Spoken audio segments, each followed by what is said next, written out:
TD 다이렉트 인베스팅에서 TFSA 계좌를 열고 전체적인 내용을 설명을 드리려고 해요. 이미 TFSA 계좌를 여는 방법에 대해서는 제가 다른 동영상에서 올려놨기 때문에 참고해 주시면 되고요. 그래서 오늘 여기서 전반적인 걸 알아볼 건데요. TFSA란 계좌 유지비는, 수수료는, 세금은 해서 알아보도록 할게요. 다음 슬라이드로 넘어가면 TFSA 계좌는 Tax Free Saving Account예요. 아마 많이들 들어보셨을 거예요. 이 얘기는 텍스가 없다는 거고요. 즉 한국말로 하면 아마 비과세 주식 계좌라고 생각하시면 될 거예요. 그래서 이 계좌는 주식이나 ETF, 펀드 등을 사고 파실 수가 있게 되세요. 그리고 TFSA 계좌는 좀 특이한 점이 있는데요. 매해 납입 한도가 정해져 있고요. 그 한도 금액은 정부에서 지침이 내려오게 되어 있어요. 그래서 비과세다 보니까 만약에 한도 금액이 초과될 경우에는 페널티가 생길 수 있기 때문에 아주 유의를 해주셔야 돼요. 그래서 제가 예를 들어서 다음 장에서 설명을 드리도록 할게요. 즉 2019년에 6,000불의 TFSA 한도가 정부로부터 전달이 된 거예요. 그래서 이제 처음으로 그 주식 계좌를 여시고 운영을 하게 되셨어요. 그래서 2월 14일에 계좌로 3,000불을 입금을 하셨어요. 그래서 주식을 열심히 하고 계셨는데요. 갑자기 현금 1,000불이 필요하게 되신 거예요. 그래서 4월 1일에 이 1,000불을 인출하게 되셨어요. 그리고 나서 또 좀 시간이 지난 후에 한 6월 25일경에 1,000불이 다시 생기신 거예요. 그러면서 그러면 왜냐면 이미 수익을 많이 어느 정도 보셨기 때문에 TFSA로 다시 돈을 입금해서 좀 더 불리기로 결정을 하셨어요. 그래서 1,000불을 다시 입금을 하셨고, 그 다음에 8월 달에 절약을 하셔서 아니면 뭐 다른 사람이 어떻게 샀든 3,000불이 다시 생기게 되신 거예요. 그래서 3,000불을 다시 입금을 하셨어요. 이렇게 하시면 총 입금 금액이 3,000불, 1,000불, 재입금하셨던 1,000불, 그리고 8월 마지막에 3,000불이 다시 생겨서 3,000불 하면 7,000불이 되어서요. 1,000불의 한도를 초과하게 되세요. 2019년도에. 그러면 이렇게 될 때는 2020년에 1,000불에 대한 페널티가 어마어마하게 붙게 되세요. 즉 이런 경우에는 그러니까 기준을 어떻게 잡으시면 되냐면요.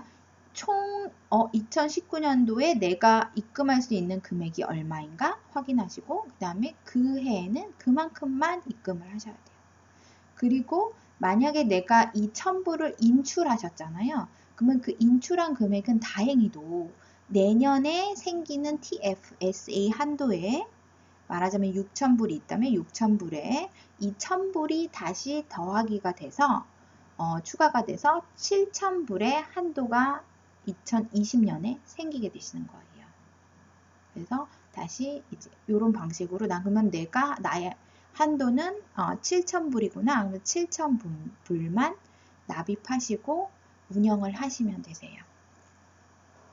그러면 정부에서 도대체 얼마의 한도가 주어졌었는지 제가 알려드릴게요. 그래서 2009년과 2012년에는 5,000불이었고요. 13년, 14년에는 5,500불, 15년에는 10,000불이었어요.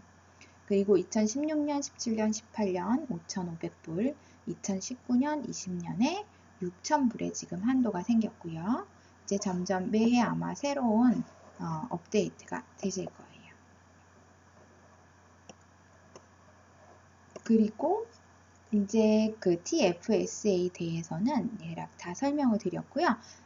두 번째로 유지비에 대해서 설명을 드릴게요. 캐나다는 좀 특징이 있는데요. 한국은 통장을 개설하는데 돈이 들질 않잖아요. 근데 캐나다는 통장을 개설하면 돈이 들어요. 그래서 주식의 계좌를 열게 되면 이 메인터넌스 피라는 유지비가 생기게 돼요. 그런데 TD의 경우에는 주식을 하는 돈이 15,000불 이하가 되었을 때 계좌 유지비가 쿼터당, 즉 3개월에 한 번씩 25불의 유지비가 부과되게 되세요. 그래서 아주 조심하셔야 되고요. 근데 이 15,000불이라는 금액은 말하자면 주식을 하시는 사람이 넣은 금액, 즉 부킹 코스트가 아니고요. 주식은 올랐다 내렸다 하게 되는데 만약에 15,000불만 넣어놓으셨다가 주식이 떨어지게 되셔서 14,000불이 되시면 이 계좌 유지비는 부과되게 되실 거예요. 그래서 이걸 굉장히 조심하셔야 되시고요. 그런데 다행스럽게도 계좌 유지비 없이 사용할 수 있는 팁이 있어요. 즉 처음으로는 TFS의 계좌로 1,000불 이상 자동 이체를 걸어놓게 되시는 경우고요. 두 번째는 같은 주소를 사용하는 가족 간에 주식 계좌의 총 금액이 15,000불 이상이 유지되는 경우예요.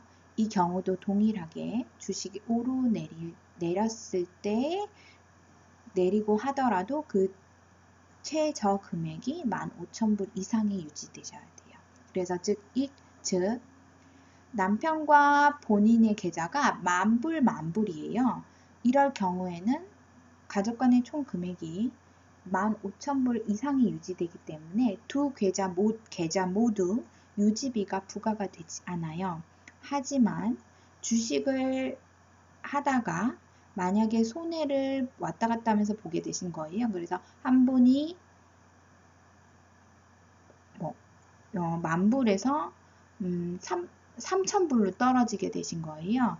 그리고 또 다른 한 분은 그냥 그대로 10,000불을 유지했다고 했을 때 그러면 총 합의 금액이 13,000불이 되시면서 이때도 그 유지비가 부과가 되실 거예요. 그래서 이건 좀 주의하셔야 되고요.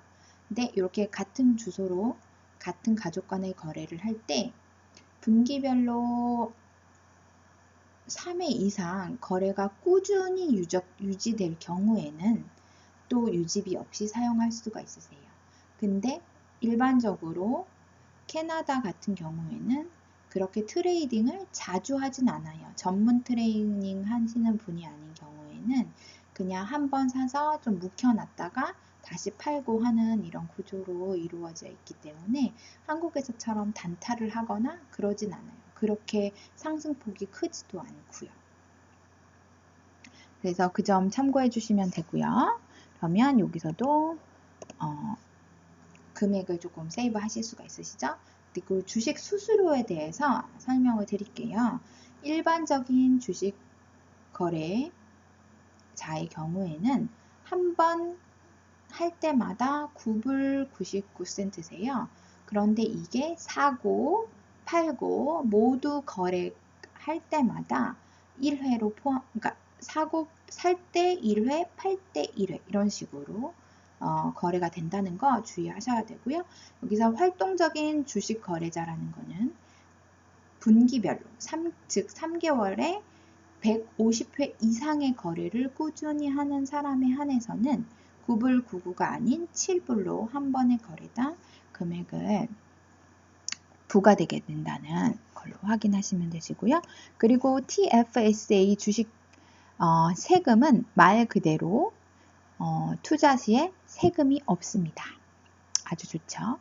즉 내가 10,000불을 투자해서 5,000불의 수익이 났을 경우에는 전혀 세금이 없기 때문에 그냥 5,000불 수익 그대로 내게 된다고 생각하시면 되세요. 하지만 TFSA 계좌에서 미국 주식에 투자를 하게 되시면 미국 주식은 말하자면 위드홀딩 텍스라 그래서 미리 세금을 15%를 내게 돼요. 즉 미국 주식에 10,000불을 투자하셨는데 만약에 5,000불의 수익을 내셨을 경우에는 이 5,000불에 해당하는 수익에서 15%를 withholding tax로 정부가 가져간다는 점 아주 주의하셔야 되세요. 제가 지금 TFSA 계좌를 운영했을 때 전반적인 내용을 다 설명을 드렸고요. 주식 계좌를 열어서 잘 투자하셔서 소득을 얻으셨으면 좋겠습니다. 그러면 나중에 다시 만나요.